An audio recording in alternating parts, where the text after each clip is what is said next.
Good afternoon সবাইকে। আজকে Purbachal 100 acre prime ল্যান্ডের mega নিলাম হতে যাচ্ছে। পকেটে টাকা বেশি যা। হ্যালো এভরিওয়ান, আসসালামু আলাইকুম। সবাই কেমন আছেন? আশা করি সবাই ভালো আছেন। তো আমাদের আজকের নাটক গরিব ঘরের রাজপুত্র এর পর্বটি আপনাদের মাঝে নিয়ে আসলাম, এবং আগামী পর্বটি কবে আসবে তা আজকের এই ভিডিওর মাধ্যমে জানিয়ে দেবো। তাই ভিডিওটি স্কিপ না করে শেষ পর্যন্ত দেখতে থাকুন, এবং চ্যানেলটি সাবস্ক্রাইব করা না থাকলে অবশ্যই চ্যানেলটি সাবস্ক্রাইব করে দিবেন। তো বন্ধুরা, আজকের নাটকের মেন টপিক পূর্বাঞ্চলের 100 একর জমি নিলাম অনুষ্ঠিত হয়।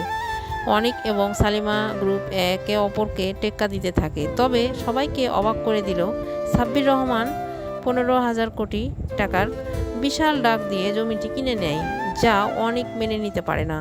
পরে জানা যায় সাব্বির মূলত সালিমা গ্রুপের সুপ্ত ওমর জাফরের আর্থিক সহায়তায় এই চাল চেলেছে। সাব্বিরের এই উদ্যানের পেছনে বৃষ্টির ইশারা ছিল।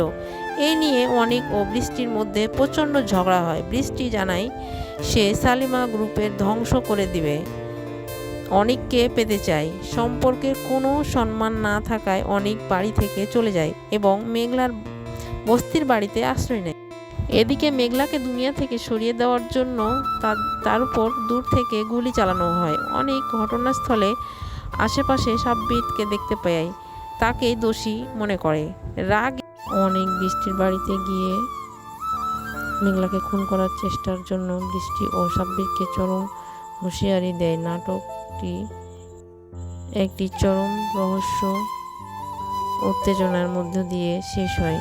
অনেক মেঘলা, তুমি একদম ঠিক চিন্তা করো না, যে তোমার গায়ে হাত তোলার চেষ্টা ও সাহস দেখিয়েছে তাকে আমি ছাড়বো না। তো ভিউয়ার্স, এখন জানিয়ে দেবো আমাদের নাটকের আগামী পর্ব কবে আসবে। আগামী পর্বটি তাড়াতাড়ি আসবে এবং আপনাদের মাঝে তা নিয়ে আসবো। আপনারা কে কোন জেলা থেকে আমার এই ভিডিওটি দেখছেন তা অবশ্যই কমেন্ট করে জানাবেন। আপনাদের কমেন্টগুলো আমি আগামী পর্বে তা অবশ্যই জানাবো।